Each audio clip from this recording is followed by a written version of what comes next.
Hola, welcome to another episode of the Money Chisme podcast. So, today we're going to talk a little bit about entrepreneurship and business. Our Latino community has been out there kicking ass, building businesses, and being entrepreneurs. So I want to talk a little bit about, creating a business that has a purpose that's going to be here, after you're long gone. And, so with me today to talk about just that, I have Joseph Octaviani, founder of the first Latino-owned herbal company and Life the Plant Way. Not only that, but he has also founded the first Latino-owned online academy that focuses on herbal and holistic health education. So, hola, Joseph. Thank you so much for joining me today. Thank you for having me. Thank you so much. I want to just pass it on to you and, continue bragging about yourself, about all, who you are, what you do, and how a little bit how you got here. I'll brag a little bit. So, my name, of course, is Joseph Octaviani. I am a father first before, the business comes in.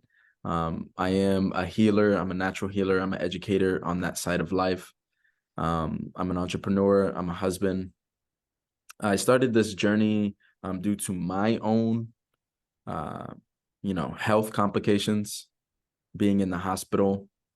It really pushes you to change your life, So when I was forced to deal with my own health, I realized how passionate I became about just spreading that knowledge, all the knowledge that I obtained with, my own healing journey.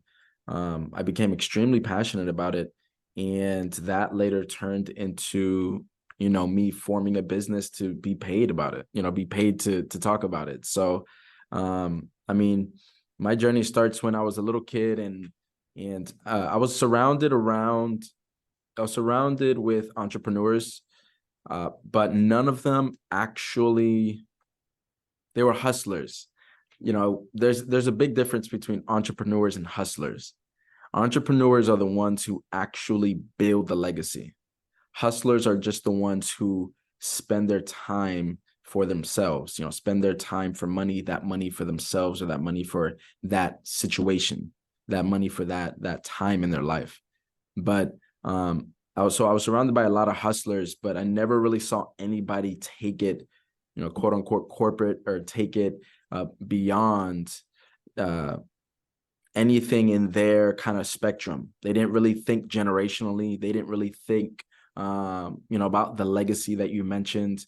And so as I got older and, I became passionate about business and about money and making money, that's something that I knew that I wanted for my family. I wanted everything structured perfectly so that nobody could take it away. Not even my own death would be able to take it away. So I'm on that journey now. I teach people, of course, about herbalism. I teach people about holistic health, how to get their mind right, how to get their body right, things like that. But now I've become increasingly more passionate about how to get your business right and how to take off in your business, specifically more kind of conscious businesses, more on the spiritual end, just businesses that want to make an impact. Whatever it may be. It doesn't have to be necessarily about herbs or food or diet or whatever.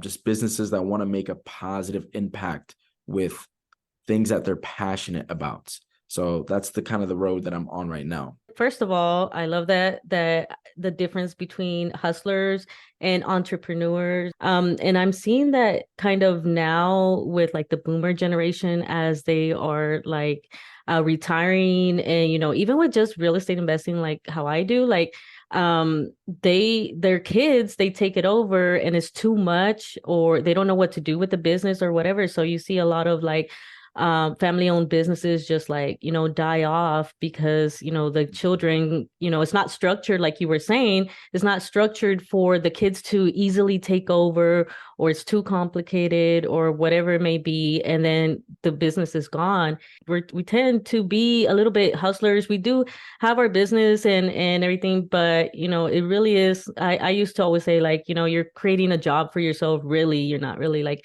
creating the business. It's just Yeah. you're continuously working in it. And then once you can't work in it, it's done. The business is gone, right? What kind of like first steps have you started taking or that you might, suggest to someone? The first is just being, like you said, a lot of our community, they create jobs for themselves because they're so used to working. They're so used. Latinos are the hardest working people in the world. I truly believe that. Yep. So they're so used to working that they don't understand the concept of getting paid without using your time, without using your blood, sweat, and tears. And so the first thing that you would do was, or the first thing that I did personally was even just open myself up to that concept and the education. How are these rich people going everywhere all over the world, taking vacations and, but they're not, but their businesses are still succeeding. Yeah. Or how are these people, CEOs like Elon Musk and Jeff Bezos, they own dozens of companies. How do they possibly have enough time to, have all of those companies? Because we only have 24 hours in the day. We all have the same amount of hours. So I started to open myself up with just the education. What do I need to know in order to, one, start a business properly? So what does that mean? That means, do you have your paperwork set up? That means, are you actually a business to the state of California, to the IRS, to the USA?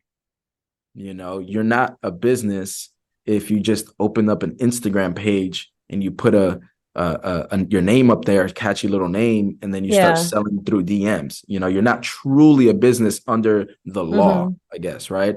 So, the first thing I did was learn about, okay, what paperwork needs to be set up in order for me to do that. I was so, fuck the man that I never wanted to go the corporate route. I never wanted that corporate structure. I never wanted to deal with the quote unquote suits. Before I started Life the Plant Way. Life the Plant Way is my first official business, but I was a hustler for years before that. What does that mean? Is I set it up in the eyes of the law. So make sure you're getting your paperwork set up. Okay, that is the first and foremost. Your LLC set up, or whatever it is that you're going to file as. You have to get those set up. Your EIN numbers, things like that. You have to get those set up, guys. Second, I learned that I did not want to work. That was not my passion in life. You know what I mean? And so, you know what I mean? And some Latinos gonna be like, what? Like, oh, you're not Latino. Seriously. My mom still thinks she still asks how the business is doing. Is your business okay? Because she doesn't see me working. First, make goals for yourself. What is it that you're getting in business for? Like, what is your why? What is your deep, deep why? The why that makes you cry. I like to tell people, if I ask you why you're getting into business and why you want to set up this business and why you want the legacy and the generational wealth and all that type of stuff, if it doesn't bring some type of emotion out of you, you have to dig deeper. Okay. So really figure out the why of even starting a business, because a business is really not for everybody. Yeah. You have to have business owners and you have to have workers. I know plenty of workers, and there's nothing wrong with being a worker, but an entrepreneur is a whole different type of beast. So figure out your why, and figure out, what your goals are for this business. So for me, like I said, I learned very quickly after countless sleepless nights, after working 12, 14 hours a day, more than I ever worked at a job. I realized I don't like working. I really don't. It's not fun for me. So I realized, okay, I don't want to work. How do I get myself in position to not work? So I started doing research on systems. There's something called systems of procedures, systems, SOPs. Yes. You know what I mean? That means setting up almost like something on autopilot in your business to where you don't have to personally be there. If somebody has to have a DM with you in order to buy your services, in order to buy your stuff, you don't have the proper systems in place. Because what happens when somebody DMs you and you're not there to respond? You lost a customer. That's something that I learned very, very early. And it was intimidating. I'm not going to lie. Yeah. Because all of this language is just so foreign to me. One thing that I've noticed is one of the hesitation that like our community tends to have towards, letting or hiring just like outside help or whatever. It's because like we're so used to doing everything our own or like by ourselves, and we take pride in doing it on our own. Be like, no, I don't need someone to help me. Like, who cares if I work like 18 hours here? It's my business. And then that's your baby too, right? Like that's your business. You're growing it, and it's kind of like scary because I know I kind of had that hesitation at first before I was like, all right, you know what? I can't do this anymore. I need to figure some shit out and create a system and freaking start hiring somebody out. So like I'm in that step as well. But it is scary at the beginning that like, oh, man, is someone else gonna do it right? Like, can I trust them or whatever? But you have to do it like because I'm the same. I don't want to work. I want to just like chill, be in the bag, drink some coffee, or in the evening drink like some drink on mis gallinas and shit. Like just be out there, hang it out. That's what I want to do. A lot of that I feel like comes from childhood, especially being Latino, because how many people that are listening to this and you as well can relate to you wanting to do something, let's say in the kitchen, and your mom saying, get out, this is my kitchen, I'm going to do it my way. That was my situation. And I'm sure that's so many other people's situation. They don't, because our parents or our siblings or maybe our bosses or whatever have you don't give us that trust to do our best, to try, then we don't give others that trust to do their best or to try. And a part of it, of course, is because it is our baby, you know what I mean? And it is our livelihood. So, it's a little bit of both, that lack of trust in other people because of the lack of trust that we got. And then, of course, the having a lot on the line with it being kind of like your, maybe your stream of income or maybe your kind of everything, you know what I mean? So it took actually a lot. Like I said, at the end of my first year is when I learned systems because I was burning myself out, and the whole point of starting my business was to have more time for my family. I didn't want to be like my parents, even though they worked hard, God bless them. I didn't want to be like them where I was coming home at 5-6 o'clock in the evening, didn't see my child all day. You know what I mean? I wanted to do something different. Yeah. So I realized I put myself in that same position because this business required 10, 12, 14 hours of my day. And so I was like, man, this is not where I wanted to go. So it wasn't until the end of my first year where I seeked kind of like what was her, like kind of like one of those oracle readers, tarot readers, like one of those. I seeked one of those, and I really wanted to know, like, what am I doing wrong? Like, what is my next step? What can I do to improve? And the biggest thing that popped up to me was trust. Like, you are lacking trust in other people. I was doing all of my marketing, all of the content, all of the flyers, all of the quite literally everything, the shipping, the handling. Oh my God. And I couldn't, and my business was growing way faster than one person can carry it. So it took me a year to finally let go of just some control. And I started off with something small. If you have a business and you're having the similar struggle, start with something very small where it's kind of like, there's no way they can fuck up. There really is no way. Okay. And for me, it was hiring somebody on Fiverr to make some flyers. The simplest of the simplest thing. And when they got back to me with the flyers and I was sleeping and I woke up and it was there, I was like, ooh, I like this. Yeah. I didn't do anything. I forgot about it, actually. Like, hey, nice. I like this a lot. And you don't even know, you don't even realize like the impact it made on or the dent it made on your money. It was so minuscule that Mm-hmm. it's like, wait, why am I not hiring more people to do little tiny tasks like this? Mm-hmm. So it started off with just somebody making my flyers, and then it started off with people taking over my social media Mm-hmm. and managing that. And then I took the big leap of faith because I absolutely needed it. My sales were going crazy, and so Mm-hmm. I hired my sister-in-law. It Mm-hmm. was the perfect time where she was just got out of a job. She had just Uh-huh. quit or got fired or whatever, and I needed somebody at that moment. I looked over to her like, "Bro, can you help me out? Like, I need help."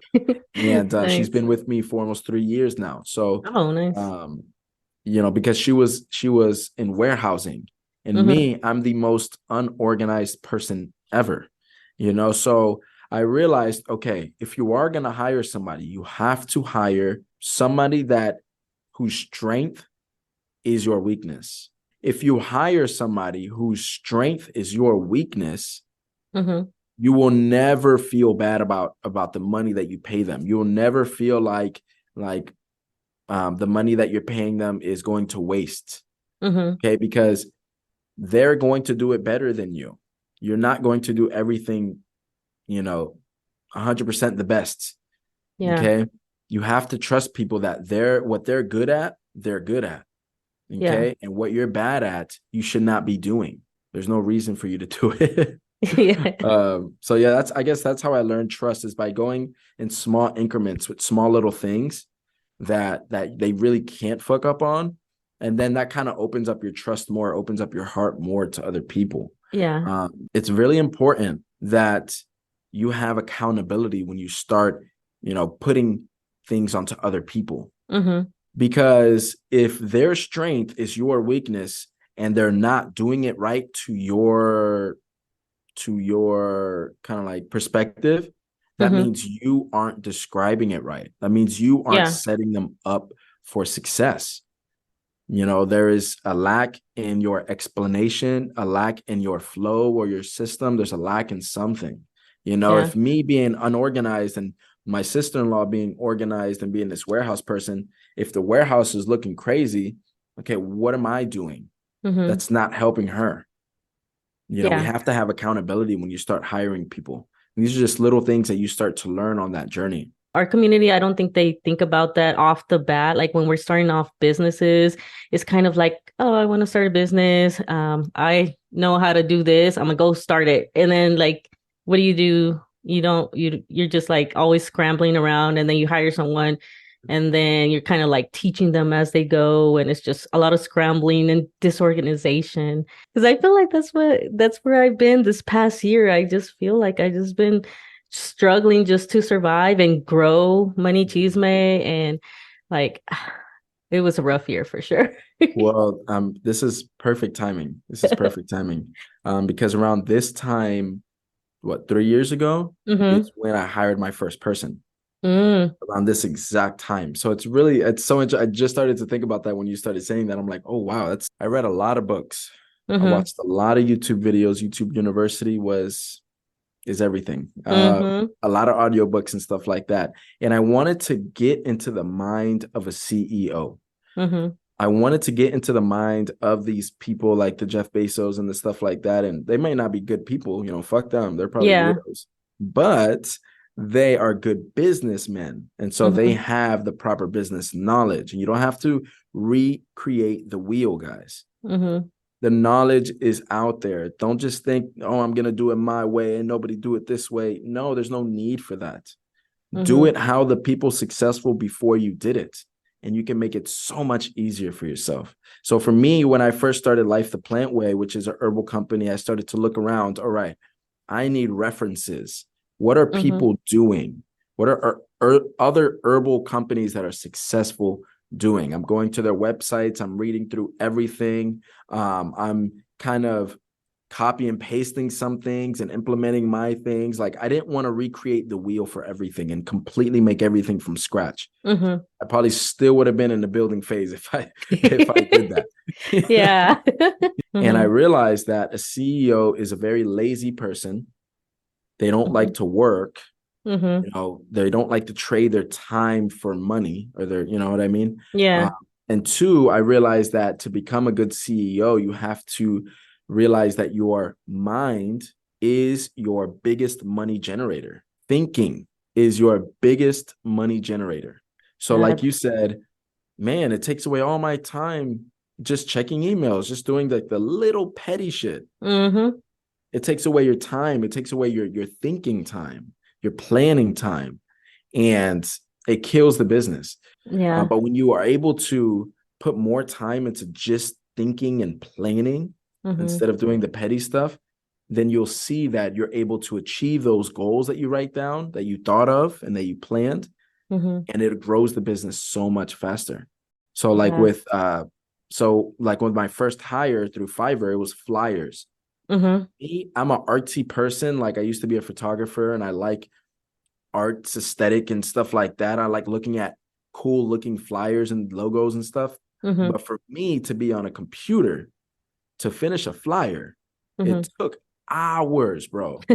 I'm talking out way more than necessary, days sometimes, because I'm like, oh, I don't like this, and I'm going back and I'm changing this, and it's never for sure yes, because I'm Yeah. so indecisive, And 3, 4 week, 2 weeks later, dang, I never finished that flyer when I could have Yeah. just spent a couple dollars, got that flyer done, trusted that it was good, make a revision if I need to, but trust that the professional knows what he's doing, and then boom, run with it. Spend my time doing what I'm best at, which is appear. This is the CEO's best asset is in between these ears. Nice. And when people really realize that, they won't be so stressed about the little shit. They'll be like, okay, I don't even have time to think about that. You know what I mean? But that came with all the books and all the the YouTube videos that I was watching. I was just watching and reading CEOs from other companies, and I got into their mind. I started thinking how they thought. First off, you need to put that on a t-shirt because I want that t-shirt. And it's true because I don't know if it was a book or where I saw it that, as a business owner, your job or the goal for you, your role in your business is to grow the business and to do, like how you said, the thinking and all that stuff. It's not to be an employee, really. One of the reasons like we fail at, leaving that legacy of leaving our business, to be able to survive after we're gone because we don't do these steps of creating systems. I have a perfect book for you. It's called Buy Back Your Time. There's a couple different things that a CEO can do. They can either use their time to grow the business, or they can use their money to grow the business. And you're in a good position, and people who are maybe listening to this are in a better position than they think, because if you use your job as your first investor, then you can scale the business a lot quicker with using the money, not your sweat equity, not your presence, but your money to grow the business. A lot of people don't realize their job can be their first investor. They don't have to go get a loan. They don't have to go in debt. They don't have to do any of that. Use your job as your first investor, meaning use your funds that you have left over from your bills and pour 90% of it into your business. Go some time without the pleasures on the weekends. Go some time without the modelos or whatever might be the case. Stack up your money and throw it into 90% of it. I remember I watched this video and this guy said that it was this random IG video. I don't know why it clicked with me so well. But the first year of my business, I saw this guy going crazy, like 90% of your money should go into your business, and all the money you make from your business, 90% of it goes back into the business. I'm like, this guy sounds kind of crazy, but it's kind of resonating with me. And so like I would have $10 in my bank account, $15 in my bank account, but my rent is paid, my bills are paid, we have food, we good on that part. Now all of it is going into the business. Yeah. Whether I'm buying books to increase my knowledge, or I'm hiring somebody on Fiverr, or I'm putting money towards marketing or ads, something like it's all going towards the business. I don't want it. I don't need it right now. It's going to come back to me tenfold down the line. But if you understand that your job is your first investor, Mm-hmm. Treat it as such. That money that you're making on a paycheck is for your bills and your business. If you are a baker, absolutely love baking. That is your passion. That is everything you're about. You do not mind waking up every day to go bake, but the business is going too fast and you're getting too many orders, or the business isn't growing enough. Mm-hmm. And you're wasting all your time doing taking the orders, maybe handling, like shipping and handling, or basically everything but baking. Mm-hmm. You want to hire people around that passion. Mm-hmm. Don't hire a baker and then go do the other stuff that you feel like you, and then go play CEO, because then you'll learn that you're getting drained really quickly, emotionally, mentally. This is not what you want to do. For me, I know I'm a salesperson. I love sales. I love talking to people, educating people, putting my face out there. If that is not you, find someone. If you are a numbers person, you like analytics, you like being behind a computer, do that, and then find people to do the other stuff that is necessary for the business.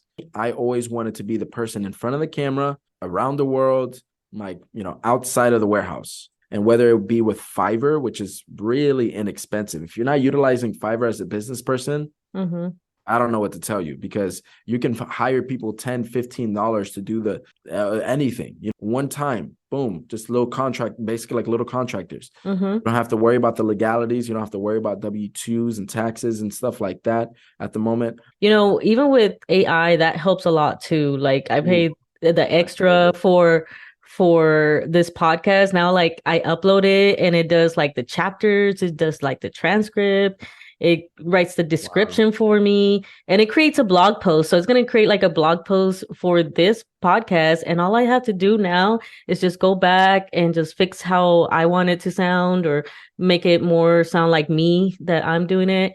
And it cuts so much time out. Like and it's worth, I think it was like $6 or $10. It's like, it's worth it to me. That's the game changer. The modern, common, average person does not realize the opportunity that we have. That is the great equalizer. That is the reparations, if have you. Like that is the great equalizer in this economy that we're in. The big will fall and the small will rise. And I made a post saying, if you are a person of color and you are not getting into business, you are just not doing well. You're not going with the flow. Your ancestors never had it this easy before. To start a business, to build generational wealth, to get out of the enslavement, to get out of the poverty, because AI will replace many, many things that you might need in business, or many people that you might have to hire in business. How much money would you have to spend on somebody to do all of that for your podcast? Probably a lot. Yeah. You probably have to hire a producer or a production team or something like that. Like most of these, an editor, like all that stuff. I mean?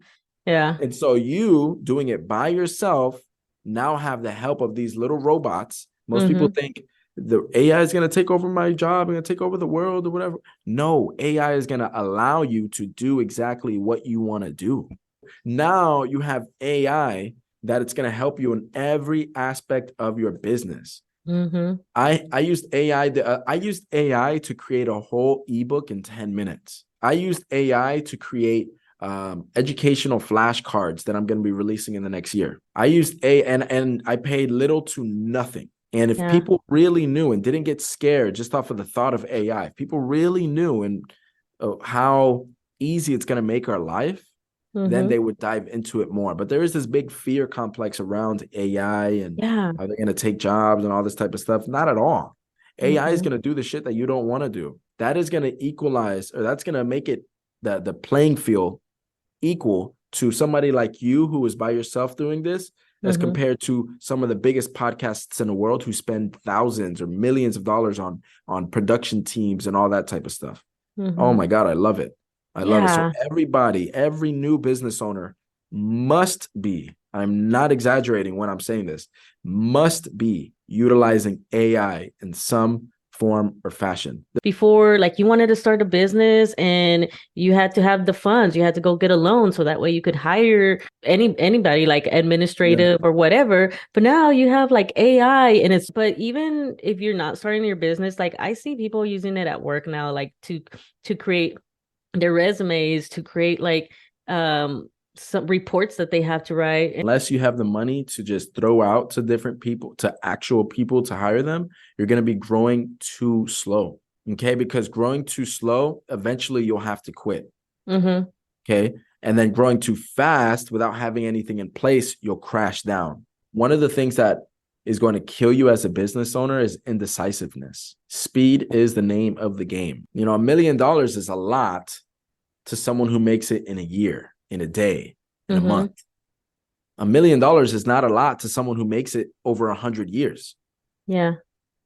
How much is that really? You know what I mean? So speed is the name of the game. You have to be able to make decisions and trust those decisions. And if those decisions weren't, quote unquote, the right ones after the fact, then you learn from it and then you move accordingly. But the business game is about speed. You have to be able to say yes, no, yes, no, yes, no. Beware of that, what's called analysis paralysis. Oh, you see just too many options and you just get paralyzed. Like, now I don't even know what to do anymore.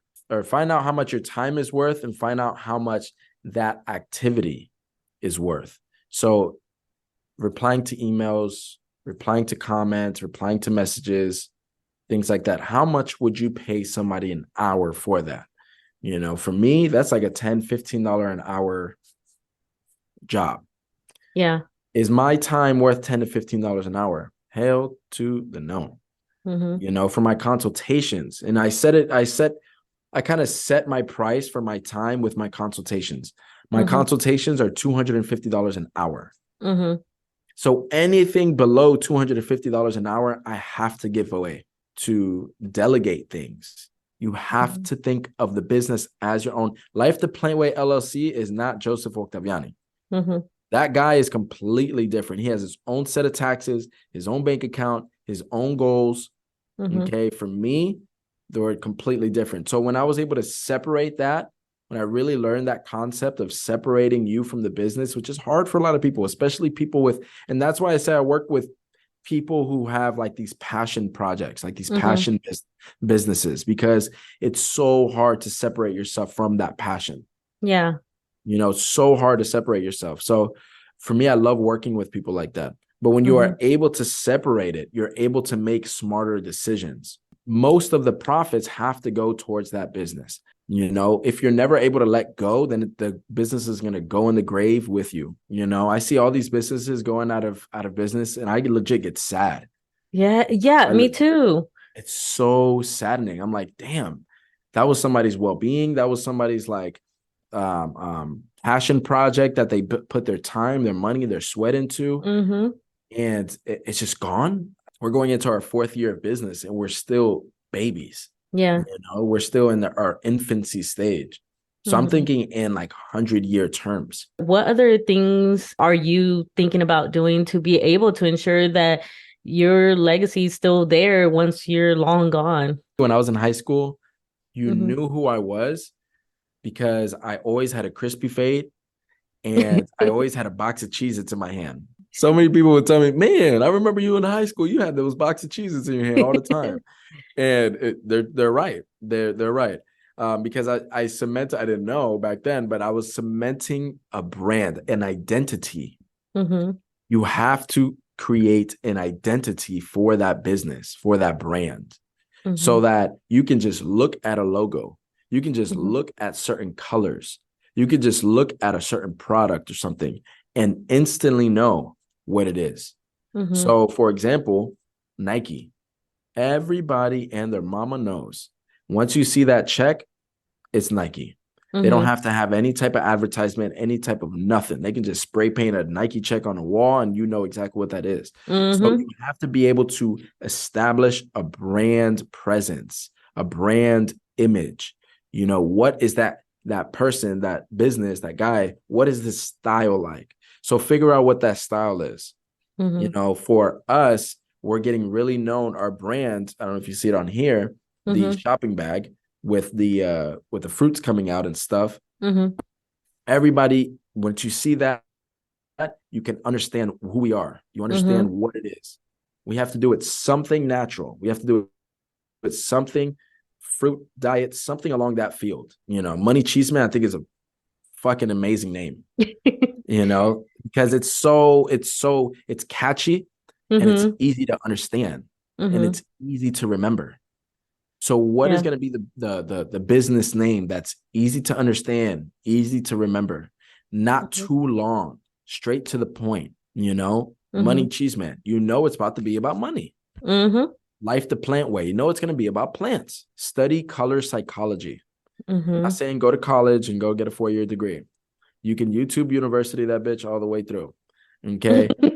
Go to go to YouTube and look up color psychology, because every single color gives off a certain energy, gives off a certain vibe, gives off a certain statement. It's more than just think of a cool name that you and your homie thought of and just throwing it on the Instagram or something. And then I repeat the same slogans. Nike, let's do it. Mm-hmm. Let's do it. Let's do it. Everybody knows let's do it is Nike, because then it's just about getting it into the mind of the consumer. So establish your logo, your don't be changing up your logo every single damn year. Don't be changing up your logo every single t-shirt. Like, don't man, I hate when people do that shit. Yeah. So this is a logo that I've had for like the past year. I love that logo that though, I, with the little with the mouth and the I love yeah. that logo. I Yeah. really But I want do. something like that, but just a little bit more like, I guess, give it a little bit more oomph, because I like the idea of the mouth For is what sure. I it did the is. same thing with Life the Plant Way. So the first logo, I made it on Canva at Uh-huh. like 2 o'clock in the morning. And the shit was like 2D. It was a square. Like, you see this? If you look at this logo, it Yeah. has more kind of like oomph, I guess. It has Yeah. more dimension. It's like, Yes, that's like, it actually exactly. looks like a bag is full and stuff. Now, Yeah. before then, I had a legit square ass bag. Didn't look real at all. Hands was like, didn't have any veins or no definition. Like, oh my God. None of the fruits or veggies had lines in it and shit. Like, but, Oh my so God. I hired It's somebody so professionally true. to do I can that. see And this. now it looks like a real vegetables, real hands, real bag. So Yeah. of course, yeah, of course you could do something like that. But uh, don't change up whoever's listening to this, stop changing up your identity so much. Yeah. You have to create an identity, be okay with that, and then drive it into the mind of the consumer. Because at the Mm-hmm. end of the day, I do not care. I want people to listen to this. I do not care what you are selling. I don't care if you think your butter lotion or whatever is the best lotion on the block. Like, it does not matter what the product is at the end of the day. It is all about marketing. It is all about perception. Mm-hmm. It is all about the mental game. Do you think Nike makes the best of the best quality? Probably not. I have some huaraches on right now from Mexico that was handmade, has a tire on the bottom, and it's lasted me 5 years. You don't even know that they're 5 years old. Oh wow. Yeah, because the quality is so good. Uh-huh. But the quality, the product does not matter. People are still buying Nikes even though they tear up on them every year. It's simply because they are in the minds of the people.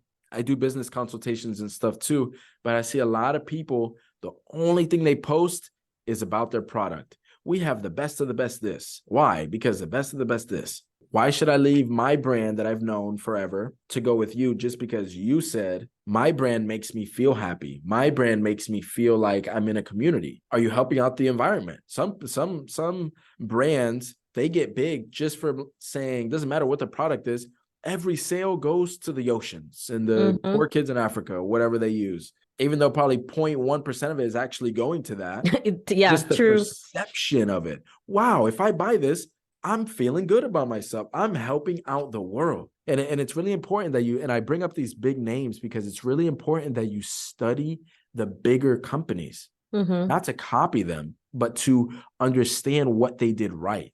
Because Yeah. they're not reinventing the wheel. You probably are. Since you were talking about earlier of how you do like to work with like businesses or people, entrepreneurs that are like working on their passion project, for those that are interested with working with you or even with the Life the Plant Way, like, how can they work with you? You can go to josephoctaviani.com or you can go to lifetheplantway.com.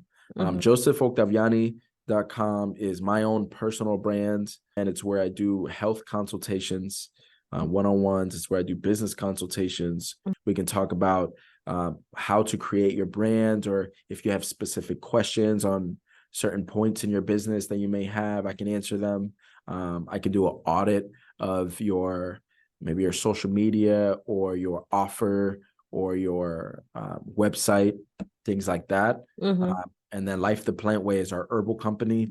And that is if you want to, heal your body, if you want to go on, transformational diet with herbs and stuff like that. And then I also have an academy, Life in Nature Academy. And that is where we just kind of bundle all of our education on herbalism, on just healing, understanding the body, the mind, body, spirit. Other than that, any final thoughts or like tips? Be okay with being the dumbest in the room, and be okay with asking questions, Mm-hmm. Whether that be to YouTube University or to somebody that is in business. Okay, that was the most transformative thing for me, was I never felt shame when asking questions.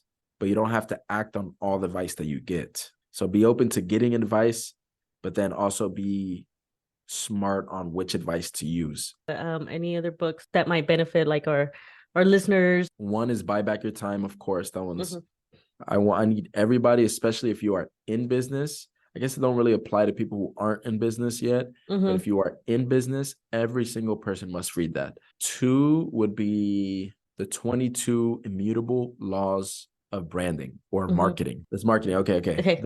That one's a game changer for sure. And then the third one would be How to Own Your Own Mind. Oh, That's that a big sounds one by good. Napoleon Hill. That How one to should be own to your anybody mind. who wants to start a business, who isn't in there yet, or who is in there and still feels kind of just like they're doing too much and they're just everywhere. I'm gonna have like all your contact information, especially like the academy and how they can reach you and all that stuff that we just talked about a little bit earlier, in the show notes. And yeah, like make sure you reach out to him because he has a lot of knowledge, as you can see with all the sayings and phrases that he just dropped this episode. And other than that, thank you again for coming on the show. And other than that, we'll see y'all in the next episode. Bye. Bye.